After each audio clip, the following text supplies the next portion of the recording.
There it is on air. Welcome, everyone. It's the USLshow. I am Kevin McCamish, and with me today is Ryan Allen and Pony.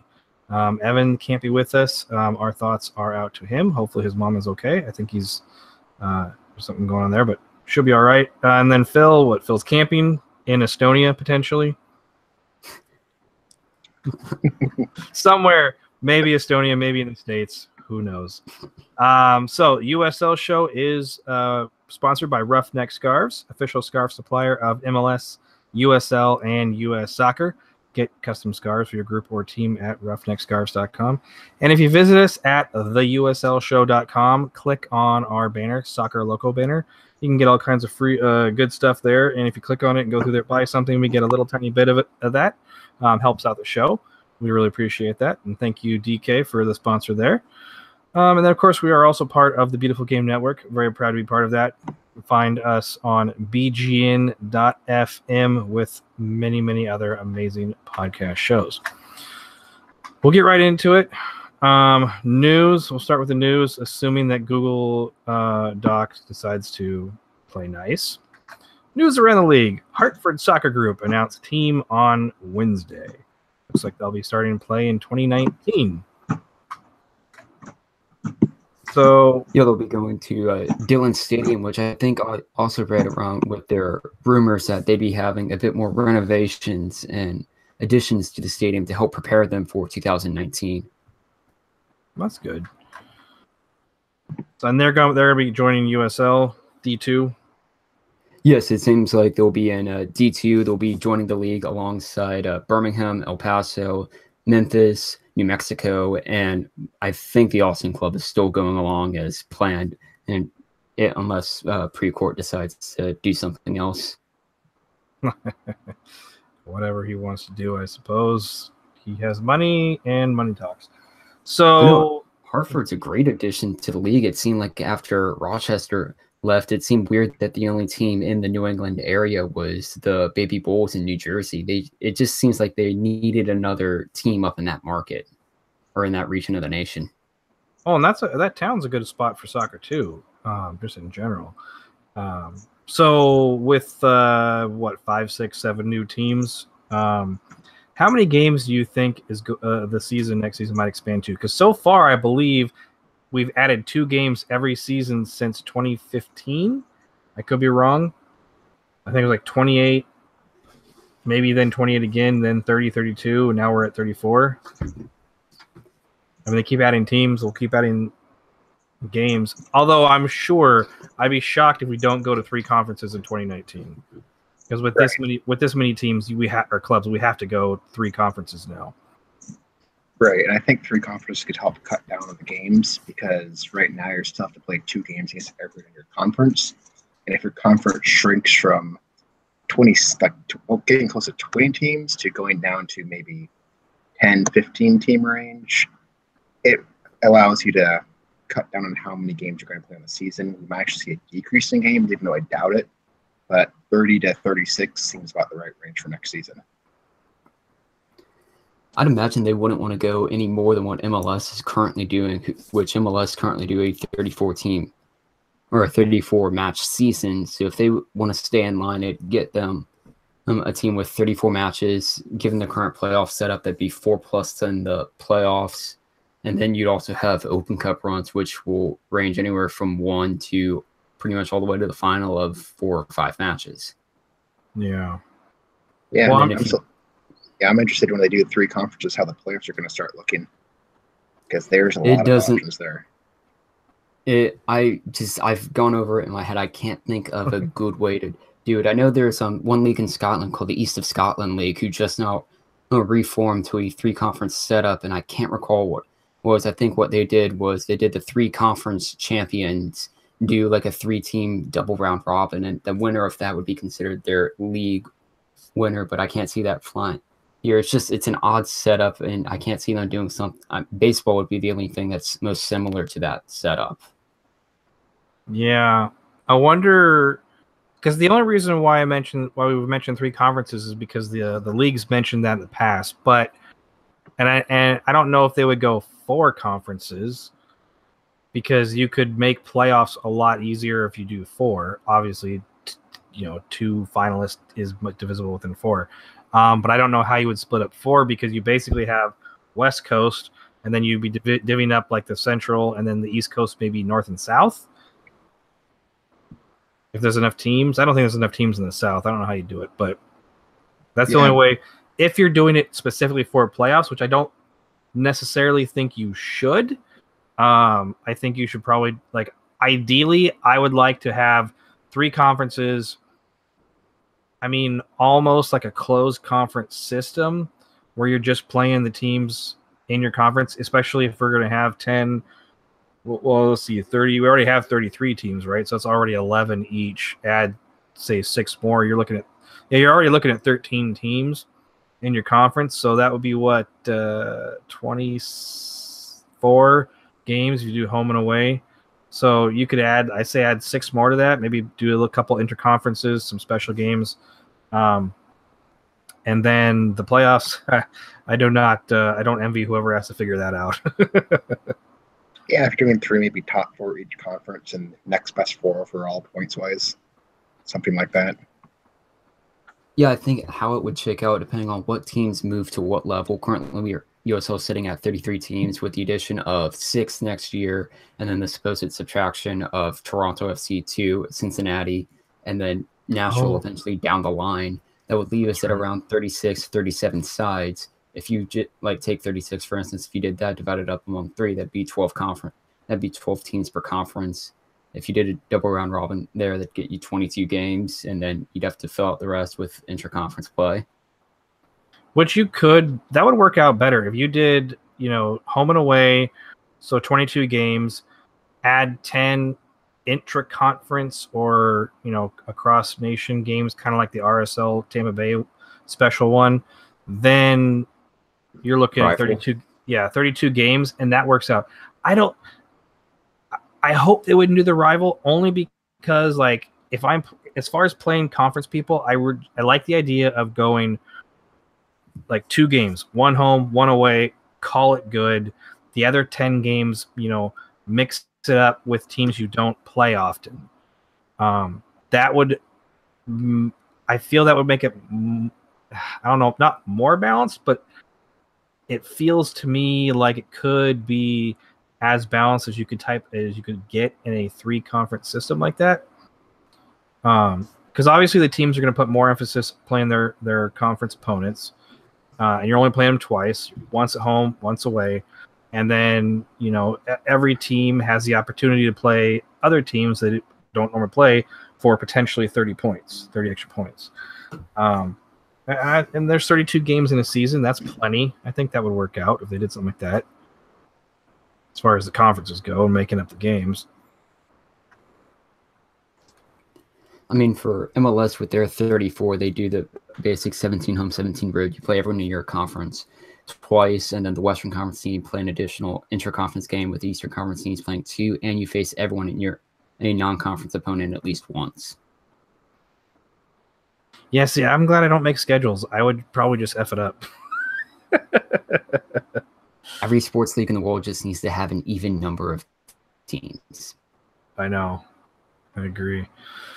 So, anyway, we'll move on. I believe that's what I was seeing there. So San Antonio got a 2-1 win over Santos Laguna in a friendly.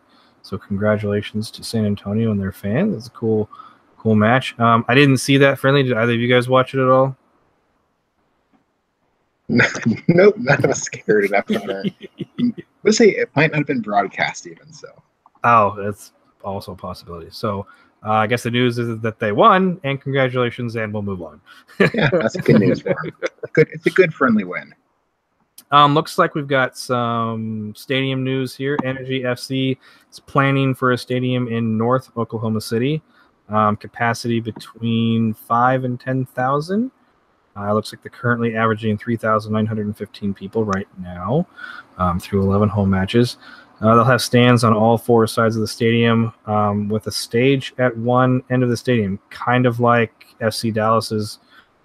Is it Toyota Park or Toyota Stadium for Dallas? Both of them have Yeah, both of the Toyota parks or stadiums in MLS, Chicago and Dallas, both have stadiums at their end, and you can throw in Moffrey Stadium with Columbus as well, also having a stadium there. But it seems like they're going Like as soon as a stage at the end of the stadium. Yeah, sorry, stage. It seems like they'll keep it like as a multi-purpose venue. I think within the plans they were going to have one of the local high schools play football there as well. That works. Looks to be similar to other pop-up stadiums kind of seen being built. Want to give props to Burgo on MLS Reddit for the comment, and I quote, "Looks like a great destination for when they relocate the Sounders." I do love to dig at the Sounders. Updated USL title odds per William Hill. Favorites include Real Monarchs and Cincinnati at 4-1. Louis at 11/2, and Sacramento at 10-1. Longest odds: Tulsa over Toronto. Really? 5,000-1 odds for Tulsa and only 3,000-1 for Toronto too. Impressive. I kind of thought that might be the other way because I think Tulsa has a win, or am I mistaken? I think they have Tulsa a win. does have a win. They do have a win. Yeah, so Toronto still doesn't have a win though, right? They're still unfortunately winless. We'll see how long it goes. Don't Antigua it. The betting city of the nation, Las Vegas, at 100-1 odds to win the USL title. So Nashville at 12-1 is a sneaky good pick. If anybody wants to put some money on Nashville. Last I saw Nashville, Spoke Park, and Orange County all at 12-1 seems great to me. I'll take any of us at 12-1. I'll drop $12. Let's see. So Twitter poll, Pony put it up. What's the biggest factor when disliking a team? Options were regional rivalry, on-field history, dislike of the fans, or a dislike of players/coaches. Looks like the overall winner by a good margin, disliking the fans, 41%. On-field history took 29%, regional rivalry 24%, and dislike of players, coaches, very, very, very small margin, 6%. I don't know if I voted in that poll, Pony. I remember seeing it. If I did vote on it, I think I would have been in the 41% of disliking fans. Yeah, it's kind of interesting to me because to me, if you hate a team for the fans, it usually means you have almost no connection to them. Like you hate a team in a different conference because their fans are intolerable. Usually, if you hate a team in your own conference, it's because they're the regional rivalry or because of a history of games over multiple years. So it actually kind of surprised me because I don't think the main reason I hate teams is because of the fans, unless they are otherwise would be a completely neutral side to me. See, a lot of times when I get upset with a team that I don't have any connection to, it falls, I think, in two categories. Either maybe their front office did something stupid or offensive or Compass. Like that, or their fans did something stupid or did something that pissed me off. So, I think perhaps for a lot of people, maybe disliking fans falls in that sort of thing. But more often than not, if it's a team that I have no connection to, I don't particularly care about, but they've done something to upset me, it's because the front office made some bonehead mistake. Yeah. I think of one specific USL team where the front office has made bonehead mistakes and they have very vocal fans. Which shall remain maybe that's nameless. Yeah. It's not like we always do everything all before. And then I don't know if anybody saw on Twitter USL memes. Well, I know whoever runs that account listens to us. I saw this earlier today, and I actually thought it was legit until I read the thing, and I was like, "Wait, what's going on?" I actually have to click it so I can read it here because it's a little crazy. So Spencer Ritchie tweeted out, "Milk before the cereal. Don't at me."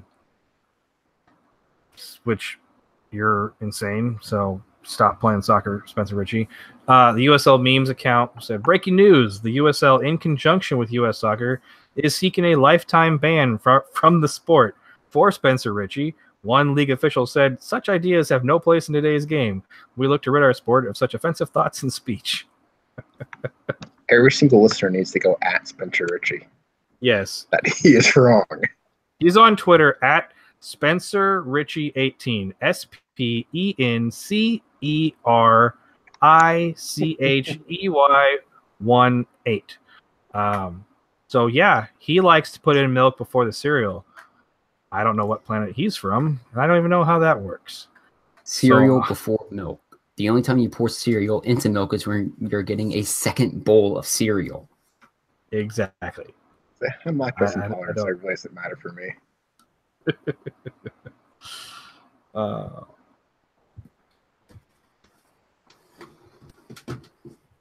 Any other comments on that, Ryan? No, I mean, not much else, I guess. Just no. Cereal is a highlight other stuff. Hot dog can be a sandwich if it wants to. Pineapple shouldn't be anywhere close to pizza. Dogs wear pants in their back hind legs, and ketchup could be a smoothie. Okay, I have to stop for that last one.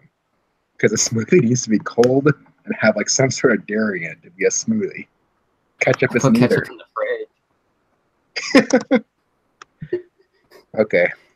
Tomatoes are fruit.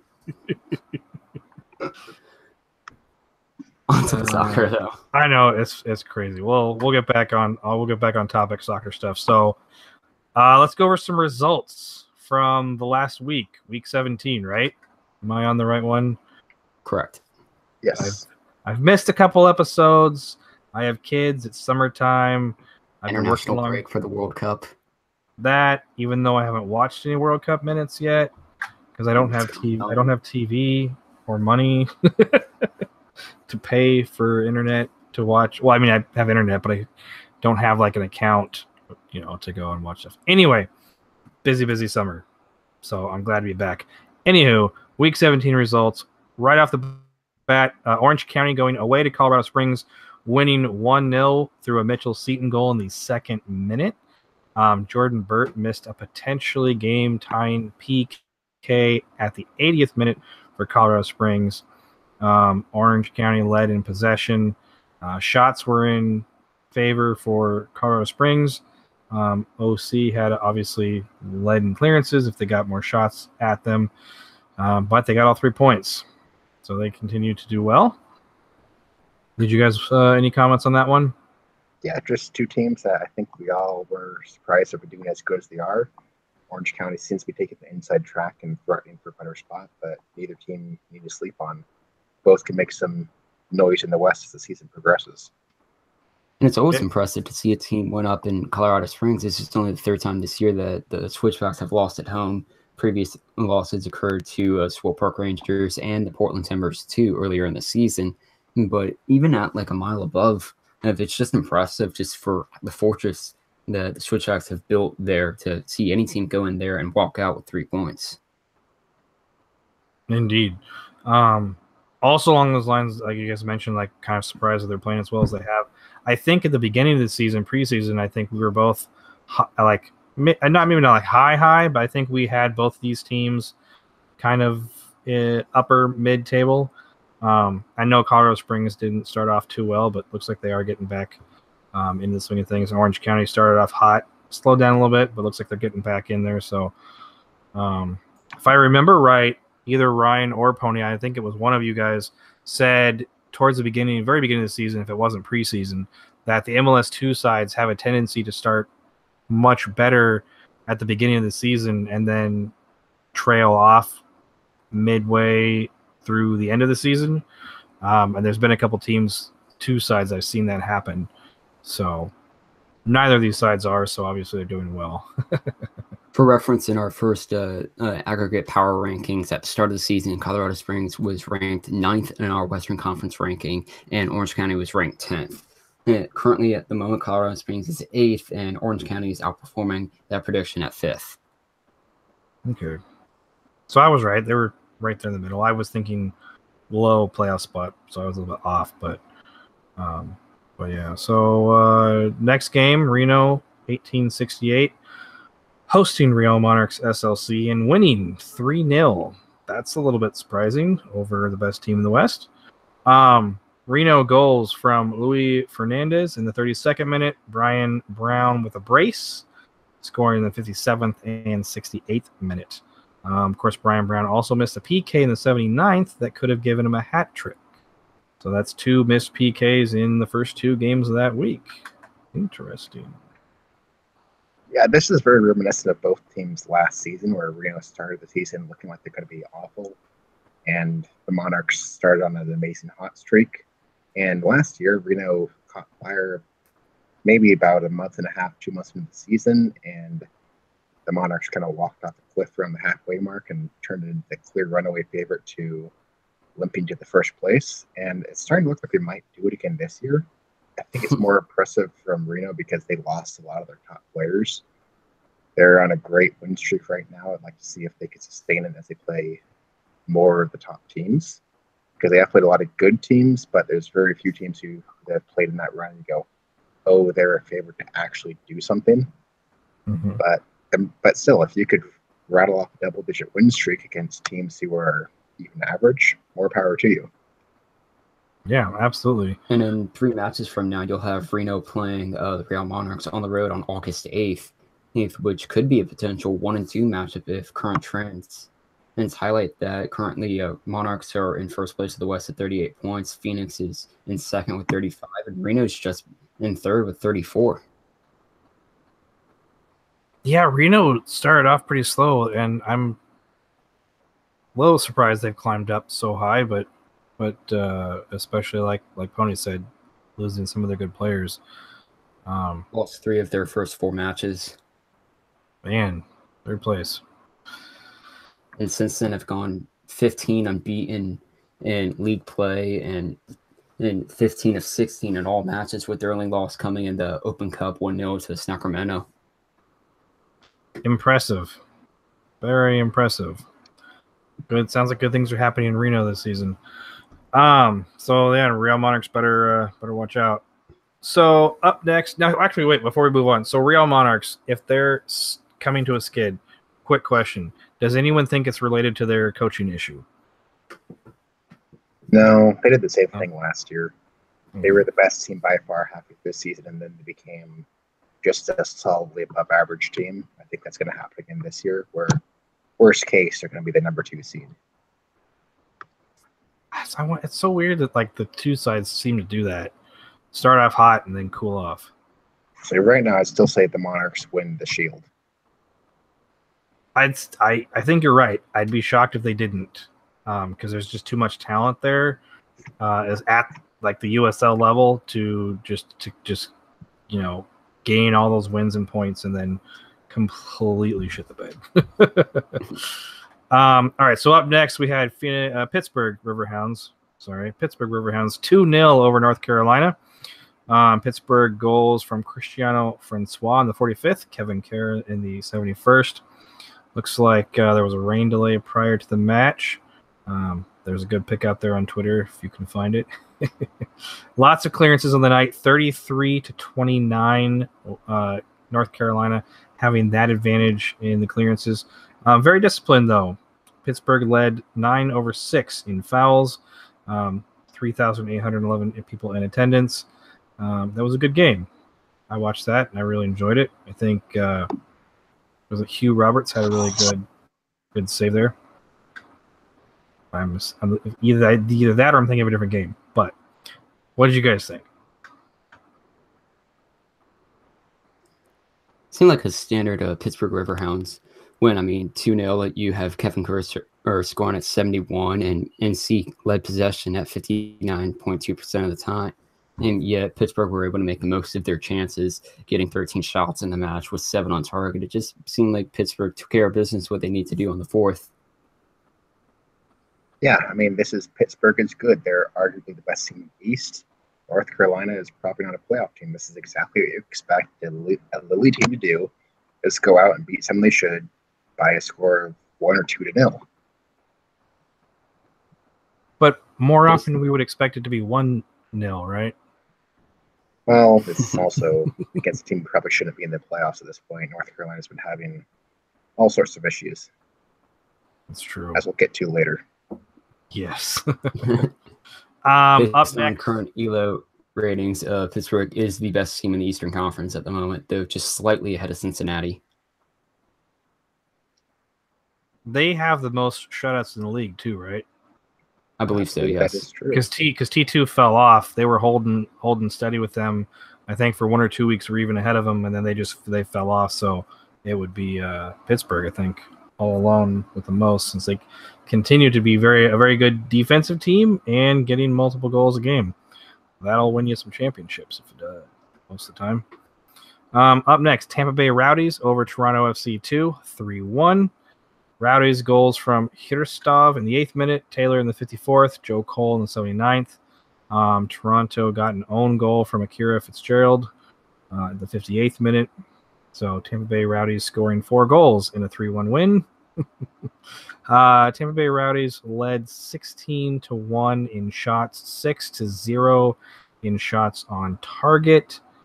That sounds more like one team showed up.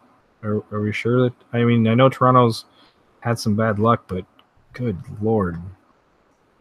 Yeah, I think they're still suffering from their relegation against Charleston. Yeah, I think this is actually the second time this season in the USL that a team has scored a goal with 0 shots on target.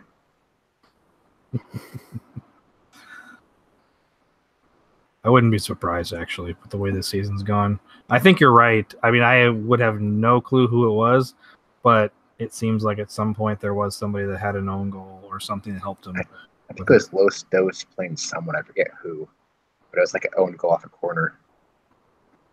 One in their first 5-6 games where they only scored 2 goals. Yeah, I think it was one of those too. It's one of the very early games. And then Los Dos has proceeded to score 8 in their past 2 games. Yeah. Well, I think when they figured out that they can just try to score more goals than their opponent, the hell with defense, it makes for entertaining soccer, and I think it's worked out for them. Tony, I think that match you're thinking of was the 1-1 draw between Fresno and Los Dos at the start of the season when Michael Daly scored that own goal for the Los Dos at the 3rd minute, and then they did nothing the rest of the match, and it took an Alex Cooper equalizer at 75. Yep, you bring it up. That's exactly the game I was thinking of. Where all the numbers said Fresno killed them, but he got the draw somehow. That's right. That was when Fresno. Yeah, they were really liking the draws, weren't they? Well, speaking of own goals, Indy 11-0, Ottawa Fury 1. Indy 11 scores the goal for Ottawa. Carlisle Mitchell in the 28th minute with the own goal. 62% possession lead to Indiana. 15-6 shots total, 4-2 shots on target. Both of those Indiana taking the advantage, but not all the points. So my hat off to Ottawa Fury for getting a valuable 3 points on the road at Indy 11. Crazy. 11,025 people in that one, too. Yeah, that's disappointing for Indy. They're looking like a team that's probably going to be one of the only ones who can catch that top 4 in the West or in the East. But you never really know with Ottawa. They're a team who every once in a while actually shows up and becomes really, really good. They're one of those wild card playoff borderline teams. So both of them would be good to watch moving forward to see if Indy can actually challenge for the top 4 spot. And if Ottawa can get into that 7-8 seed, that could be a dangerous team. But this game seems like, with leading 35 clearances to 11 for Ottawa, I feel like I didn't watch it, so I can't say for sure, but that kind of makes me, and the only goal coming as an own goal, it makes me feel like maybe Ottawa was, how do you put it, parking the bus? But, I mean, to be fair, as much as sometimes it bothers me when I watch teams, go really hard defensively and just trying to prevent a goal from going in against teams that I support, or game management, all that stuff, that's part of the game. So whatever it takes to get 3 points is what you got to do. Whether you're playing against my team or you are my team, whatever it takes to get 3 points. Right? Yeah, and especially if you could park the bus for 70 minutes. Like the goal came for the 30th minute. You could shut it down for 70 minutes or I guess 60 minutes. I mean, more power to you. You could do that. You deserve the 3 points. Yeah, absolutely. I mean, because it does take skill to keep the ball out of the net when you are allowing the opponent to go at you as much as teams at Park do. So when it works out, like I said, more power to you.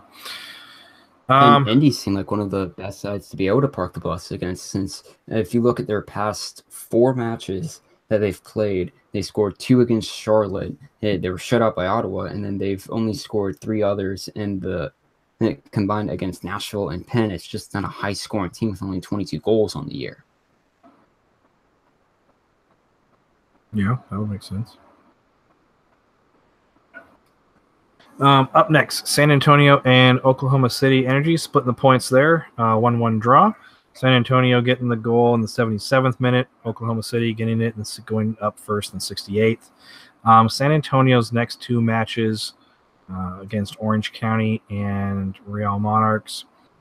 So they're against teams in the top 5. So I think anything that San Antonio can do to get points, they will probably want to be able to do.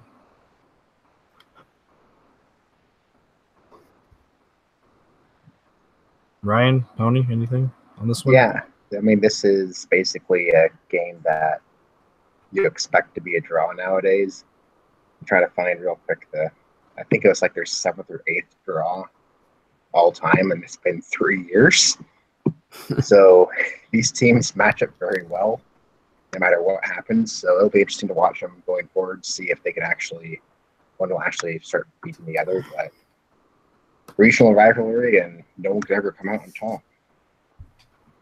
Crazy. Oh, up next, we've got Seattle Sounders 2 taking their typical loss. Swope Park Rangers visiting and scoring 2 goals, leaving with 3 points, even despite going down a man. Looks like Matthias Silva got a red card in the 21st minute. So Swope Park Rangers were up 1-0 before that. Felipe Hernandez scoring in the 10th. And then they went up 2-0 through a Haji Berry PK in the 65th minute, which was actually the second PK in that one. Haji Berry had also missed his first one in the 59th minute. Would have given him a brace, would have made it a 3-0 game. So against 10 men, Seattle Sounders 2 continued to just not do anything. I'm fine with that because my own team's not doing well. So I just like to see the rival can also do be more horrible than my team currently. It's hard to understate how bad Seattle is right now. I think you could actually make the argument they are worse. They are the worst team in the West.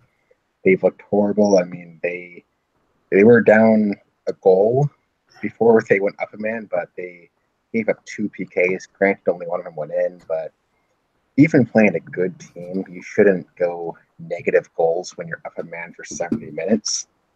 And this was a returning habit of theirs this week, as we'll talk about later. But and the funny Seattle thing looks lost. They look completely lost. And going up a man, then giving up 2 penalty kicks. I mean, it was Swope Park won 2-0, but it obviously could have been worse. Like the Haji Berry could have had a brace, could have been 3-0. It seems that Seattle likes to do things like they like to copy Portland. So Portland wins MLS Cup first, then Seattle finally wins MLS Cup. So T2 has one of the worst seasons in USL history. Seattle's like, no, we can do it better. Seasons in USL history. Got to copy Portland. I think that's how that works out. So if T2 do make the playoffs this year, then maybe Sounders 2 will be like, we'll make the playoffs next year. Okay, Seattle's not that bad. They're not good, but they're not that bad. Seattle has slipped Tulsa in the table at the moment, with Tulsa at 12 points in 16th, Seattle in 17th place with 11 points, though I will say the Sounders 2 have 2 matches in hand over the Roughnecks. Also, T2 only gained 15 points through an entire season in Seattle. Sounders have 11 already, and there's still quite a number of games. There's half the season left. So I think you're right, Bonnie. They're not going to be Portland bad. Yeah, but I still think you could easily say that they're the worst team in the West right now. Oh, probably. I mean, I would always say that, but I think it's actually true this time around. Following that one, we've got Penn FC versus Bethlehem Steel in a battle of the Pennsylvania State. What is it? Are they the? Sans Pittsburgh. No, I know Pittsburgh too, but like California is the Golden State, Oregon's the Beaver State. They're the Keystone State. But I don't think Bethlehem was included in that rivalry. Why? They're in the state. Aren't they named after the state? I don't think so. No, they're not. But I mean, I don't know where Penn FC came from. Neither was Penn. Yeah, Penn just came out of nowhere, right? Fresh, brand new team. Yeah, brand new team, no history whatsoever. Anyway, who did Sacramento beat in the 2014 USL final? Then I don't know, but it wasn't. It was some other team. It had nothing to do with Penn. Yeah. Island, so I don't know, Minnesota, Great Lakes. Oh, Puerto Rico. Oh, of course. Yeah, of course. Puerto Rico Islander. That was a team. Yeah, that was a team, right? Rhode Island. Except Rhode Island's not an island. Parts of it is. No logic. Oh yeah, Parts of Rhode Island is an island, and I'm sure they have a few roads there. That's what they're named for. Roads on an island. I love it. Anyway, great analysis of a game. I know. So Penn FC beats Bethlehem Steel 3-2. Penn with the goals in the 20th, 25th, and 55th minutes. Bethlehem Steel with the goals in the 17th and a PK in the 82nd. Bethlehem Steel now, unfortunately, just one win last 5 matches. Loss ended a streak of 5 straight matches unbeaten for Steel. So I like the Steel. I want to see them do very well. I feel they've got some good players there, some players that I was excited about in preseason. So I'm always kind of sad to see them lose, especially since they're Evan's team. And I like Evan. Evan's cool. I hope he's doing great tonight. Yeah, I mean, Steel are good, but Penn is actually also good. They were a team we all completely wrote off to start the season. No one thought they'd be anywhere near the playoffs, yet alone more than 1 or 2 spots at the bottom of the table. But they have surprised me. When you make a brand new team from scratch with absolutely no history, like, should you expect them to be good? They're basically an expansion team, right? I mean, we all picked Penn as the 15th team in our preseason rankings, and they put 30 shots on Bethlehem in that match on Friday night. That's crazy. Yeah, Penn could be they're a good example of a scary team who might sneak into the playoffs. Currently 4 points out of a playoff spot in 12th. Or, sorry, they are currently in a playoff spot. I misspoke. Sorry, I was thinking of Ottawa. Is there any of, like, I don't remember. They're currently in 8th. Remember when we did the draft of picking teams, did anyone pick Penn FC, or were they one of the 3 that we left on the side? No, it was Penn, Vegas, and Seattle. Penn, Vegas, Seattle was ones no one's took. Well, I'm kind of surprised that one of those 3 teams will actually give some points to the Twitterverse. You got it, fans. Group of people who have 3 teams. Become a fan of the brand new Penn FC. Yes, exactly. Speaking of teams I'm kind of a fan of, New York Red Bulls 2 over Atlanta United 2, 6-1. Tons of goals from New York Red Bull. They like to turn it on sometimes, and when they do, there's lots of goals. They scored in the 17th, the 30th, the 56th, the 71st, the 73rd, and a PK in the 90th minute. Atlanta got one for Atlanta. That's right, and an own goal in the 81st minute. So they actually scored 7 goals in a 6-1 win. Gotta love those type of games. So it's a win for New York, ending a 4-match winless skid. 26 goals from New York have come during wins. 36 total goals scored. Aside from their win over Toronto to start the season, 2-1, New York have scored at least 4 goals in each win. So, like I said, when they turn it on, get out of their way. Atlanta United 2 now on a 7-match winless streak. Atlanta have not scored a goal of their own since May 19th. I don't feel so bad about my Timbers 2 anymore. They did have 2 own goals during that period, and more impressively, with New York scoring 7 goals in the night, they had 7 different goal scorers throughout that entire evening, just showing like how potent the entire team was just for finding the back of the net. Yeah, it's true. Atlanta's defense is horrible though at this point. they've allowed 3 or more goals in 6 of 16 games. I mean, their season is basically over. It's just going to be they're the team you try to pad your resume against at this point. They did have 25 clearances on the night. Yeah, well, it didn't do them very good, did it? So if New York scored 7 goals, they had 28 shots and 12 on target. 6 goals out of 12 on target is not too shabby. 50% conversion rate. That's good. 698 people in attendance. Really?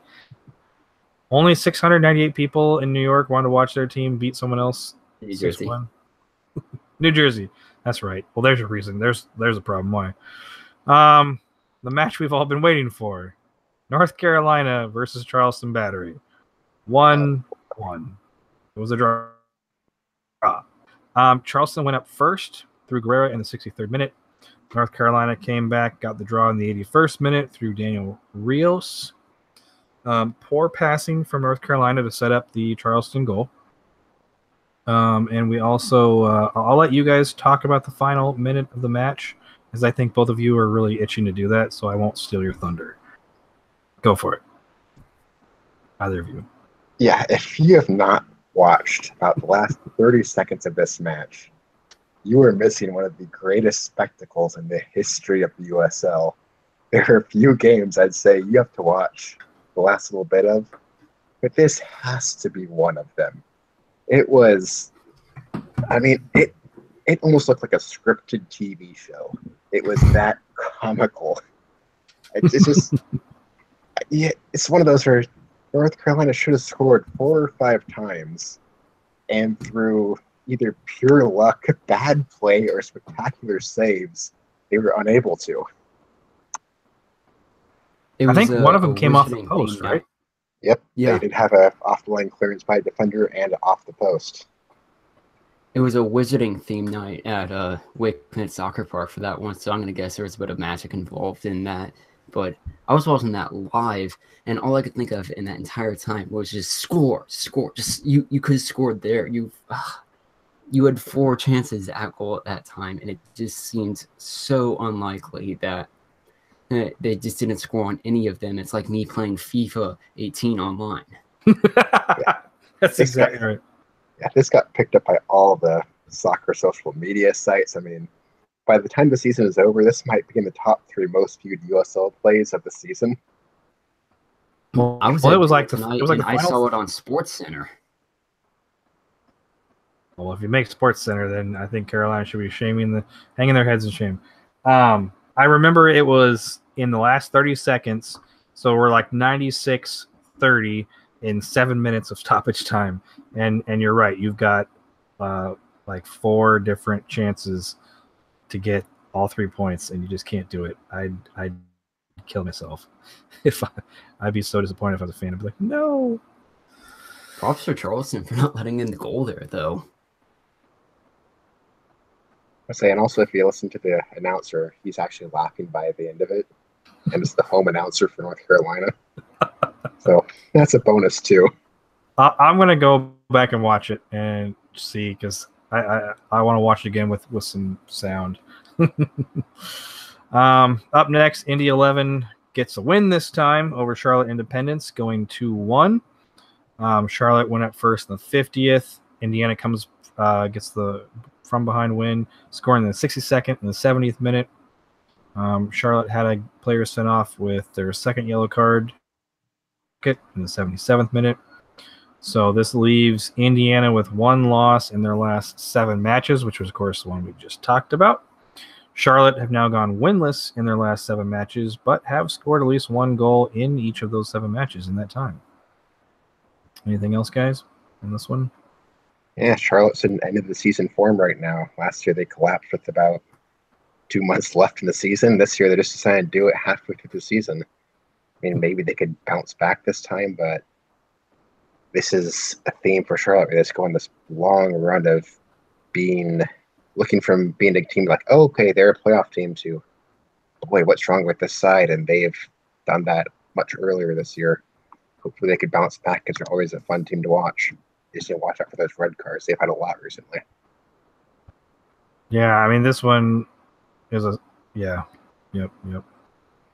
All right. Yeah, second yellow is still a red card. I'm not. Why would I try to argue with it on that? I don't know. I'm tired. It's been a long day.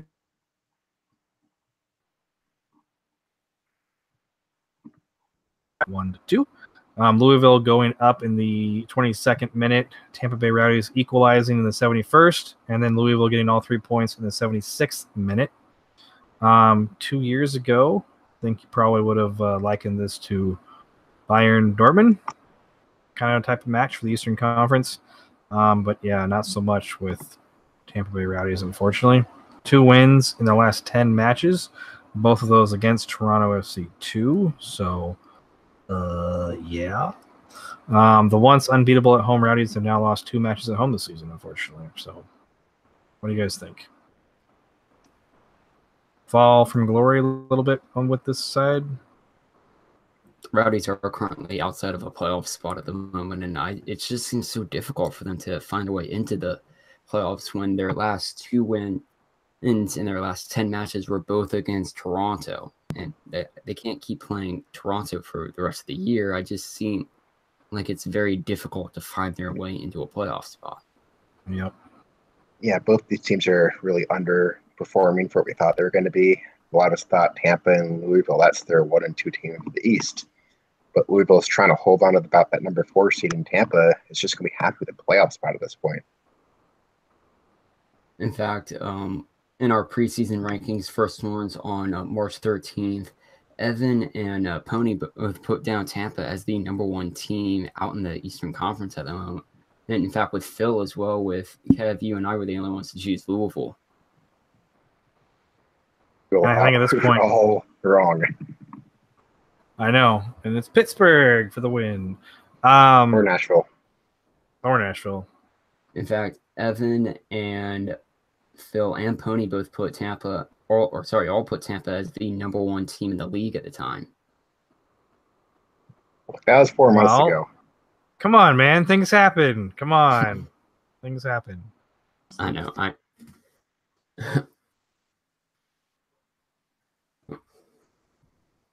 Well, at least that going for me.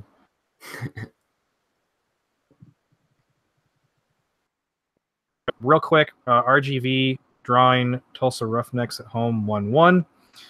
You literally only need to watch this game for 3 minutes from the 75th to 78th minute. That's it. Because RGV goes up in the 75th, Tulsa equalizes in the 77th, and that's it. 1-1. Moving on, Oklahoma City Energy drawing Colorado Springs at home. That's also a 1-1 draw. Oklahoma City scoring the 16th, Colorado Springs in the 48th. Oklahoma City going unbeaten in the last 5, scoring in their last 9 matches, so they're improving there as well. That's good to see there. Anything on Oklahoma City or Colorado Springs? Oklahoma City's getting better. They went from being one of the worst teams in the West to, I mean, they could maybe make the playoffs if they get really hot, but they're going to be probably a spoiler team. They're going to cause a few teams to miss playoffs down the road.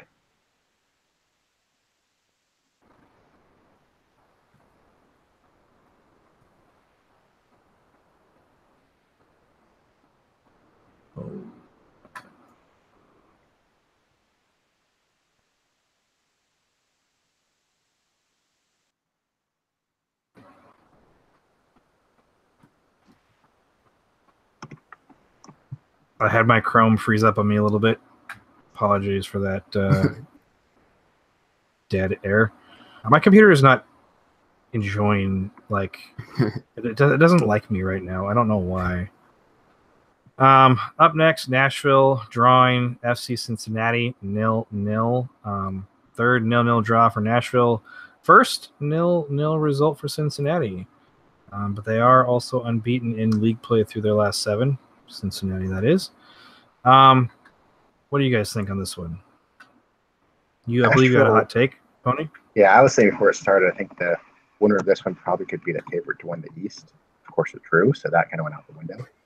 But I think Nashville still is favored over Cincinnati to me, mostly because they could get results against top teams. I know I've told Cincinnati this for a long time. They always get mad that against the top 4 they languish, and they're doing it again this year. But I still want to see them beat one of the elite sides.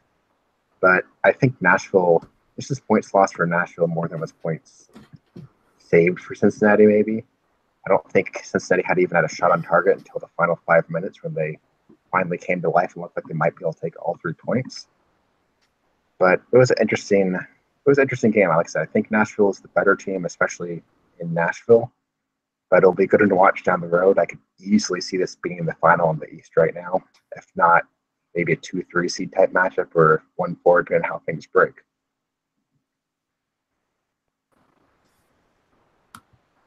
And a big props to the supporters for that night to get 18,000 down there at the Nissan Stadium. I saw a lot of photos from Cincinnati's traveling support and a lot from the Nashville support there as well. Yeah, we need to see a lot of games. Games like this are good. Games against 2 top-tier teams. They're always fun to watch, always good to enjoy. Always watch the fan banter, which sometimes starts veering into "please be quiet." So be careful of that, fans. If you turn off the neutrals, you've gone up the line. But good overall.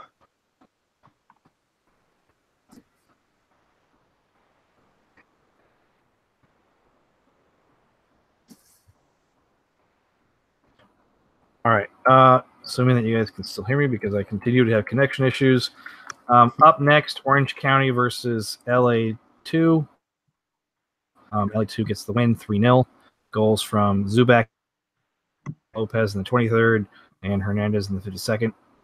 LA was shown a second yellow card to Ache Amapong. I'm probably not pronouncing that right. In the 45th minute, but still got the win. So them 5 of Orange County's 6 losses this year have seen the side shut out in defeat. And LA have scored 8 goals in the past 2 matches, like Ryan had mentioned earlier. Yeah, what do you guys think on this one? LA is probably the most confusing team in the league. They could one week look like they're a complete wreck, have no business playing in this league at all, and the next week they look like they are one of the single best teams in the league and light up teams who usually are okay on defense or at least don't allow this many goals in the game. I'm not sure if this is more of a, indictment on how Orange County plays, or they just got unlucky to play Los Dos when Los Dos decided to play very good. But it'll be interesting to watch LA down the road. I don't think they're going to be a playoff team, but like I was talking with OKC, they could easily destroy a few teams' season once we get down the road and someone looks at them and goes, we need this win to make the playoffs, and LA decides to win 7-3 for some reason that night. It does seem like they're able to pull those things out when they kind of want to, or at least they get in there. This is not just like the complete opposite of what you would see for any win. I mean, OC led at 67.7% possession. They led in shots 13-6 and 6-3 on target. This seems like everything is lined up to win for OC to get a goal, maybe 2 in it, and yet they are shut out and LA walk out of there with all 3 points. Must have been a good counterattacking match.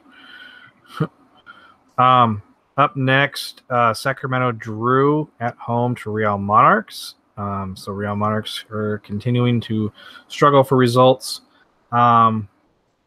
Any comments on this one, gentlemen? I think this is more points lost for Sacramento. They look the better team, but just have been having problems converting as of late.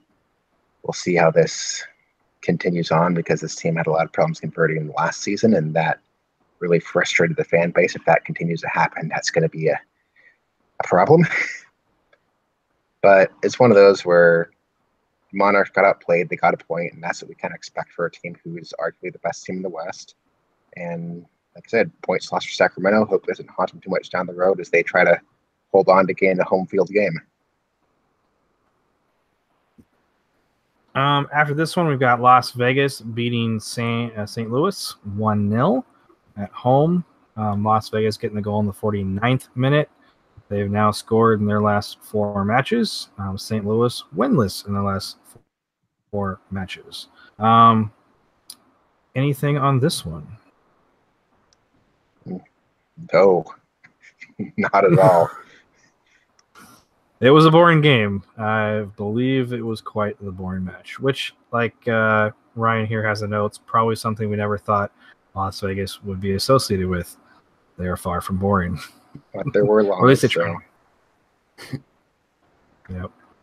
I mean, it reminds me of that thing I saw on Twitter this week from the New England Revolution Seattle Sounders match in MLS, where it was a 0-0 draw, and they condensed their highlight thing down to I think it was like 41 seconds. Basically, it was kickoff, sights of the fans, halftime, sights of the fans, full time, sights of the fans. That's brilliant. We'll have to go back through and find it, but that was just kind of what this match for Las Vegas signified. I mean, the possession was like very even, with Las Vegas having a slight advantage at 50.5. It was 6-3 in the shot total, but shots on target, it was just that one goal Las Vegas scored. St. Louis failed to get a shot on target. And then you just have 35-23 clearance lead for St. Louis. It just doesn't seem like a match that on paper would jump out at anyone. If you watch the goal, you get the gist of the entire match. Pretty much. Last game in the East to talk about, Ottawa Fury hosting Pittsburgh Riverhounds and losing 1-0, just like Bob Lee team should be winning, right? 1-2-0. The goal scored by Hugh Roberts in the 22nd minute, who was also a good. He's got himself in the backyard. What was it called? Backyard Footy is his podcast? I believe so. Check it out, bgn.fm. Not only does he score goals, he has good podcast episodes as well. 8-2 shot lead for Pittsburgh, 4-1 in shots on target advantage. Pittsburgh there as well. Classic Lily Ball, trademarked by Ryan Allen. Any questions on the last game of the East? It's Lily Ball. If you let Pittsburgh play Lily Ball, you are not going to win. Not at all. That's how it works. Over in the West, Pacific Northwest to be specific, the final two games that we're going to mention. Well, actually, we have one more. Well, we won't get into Week 18.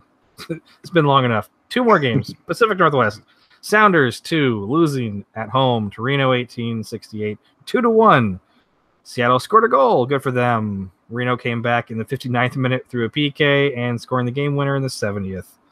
Even, guess what? Down a man again.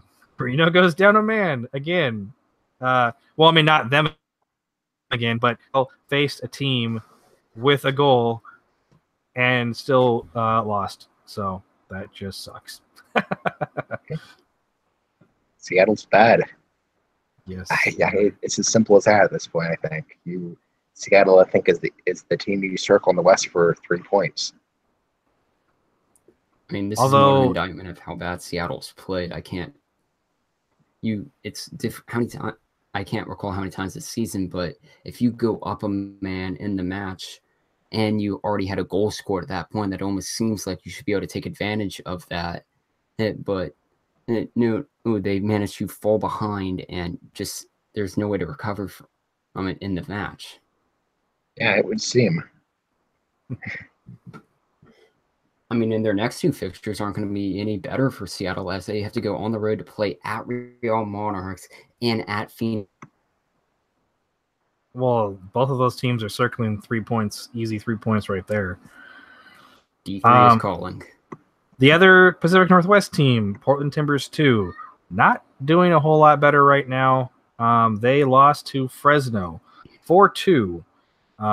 Pony's favorite player, Juan Pablo Caffa, got a brace for Fresno. Portland scored a PK in the 36th.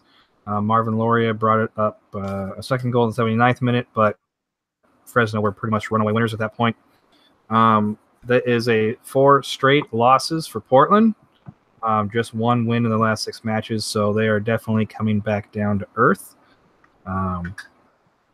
Yeah, it wasn't very good.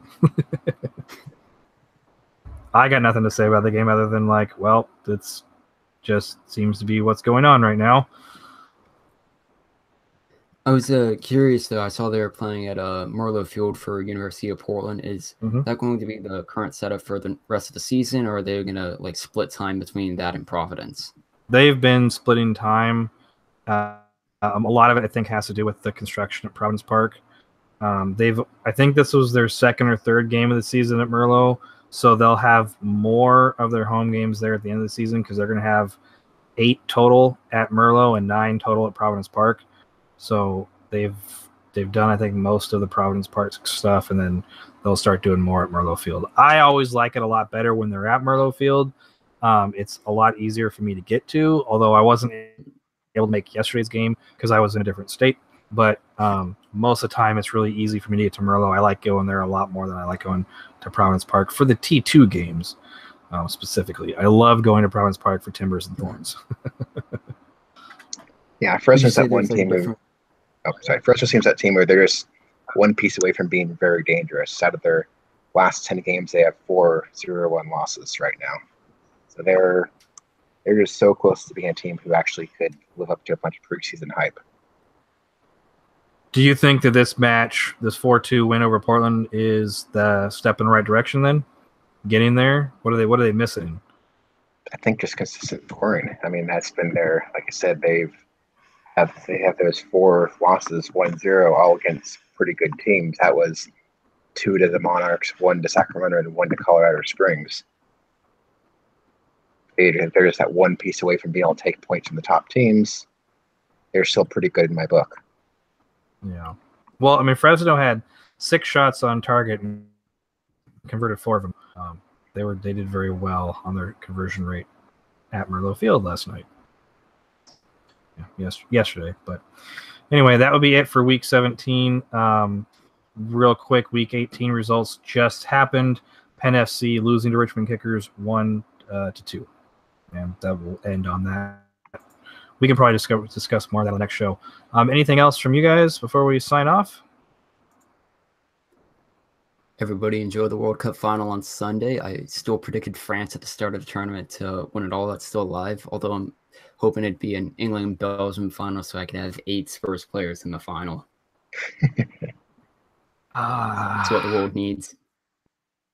So, nice thing about that, since we're talking about that, is on my bracket in my group of friends, I have to double check, but before the quarterfinals, I was like 40 points ahead in my bracket because I predicted up to the quarterfinals the top half perfectly, and I had France and Germany in the final with France winning, so the bottom half of the bracket completely destroyed. I don't care what happens down there, but I do want France to at least make the final, just to guarantee I can get to the, at least hopefully win the bracket. I don't think any of my other friends picked France to win, so hopefully I'll be good. I really think the best match is going to be France versus Belgium, because whoever wins that match is probably going to win the World Cup. I have to say. What do you guys think?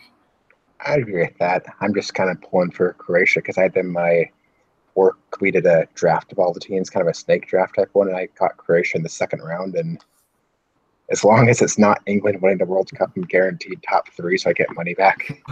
So as long as it's not coming home. Well, I'll tell, and Ryan being a Spurs fan, I don't want England to win specifically because I don't like Harry Kane. I'm a Liverpool fan, so I don't want England to get big heads over a World Cup win.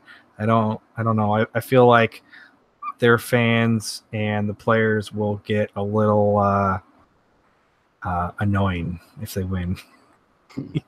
True. So I'm cheering. Everton, so I'm cheering for France. Viva la France in this cup. We'll see how it goes. I will say if it's an England-Belgium final, well, I do think it will finally give us the match we deserved. Like at the end of Group G, I felt like we were just kind of robbed of what potentially could have been a very fun match to watch. 2 very high-scoring teams when both were already assured a spot in the next round.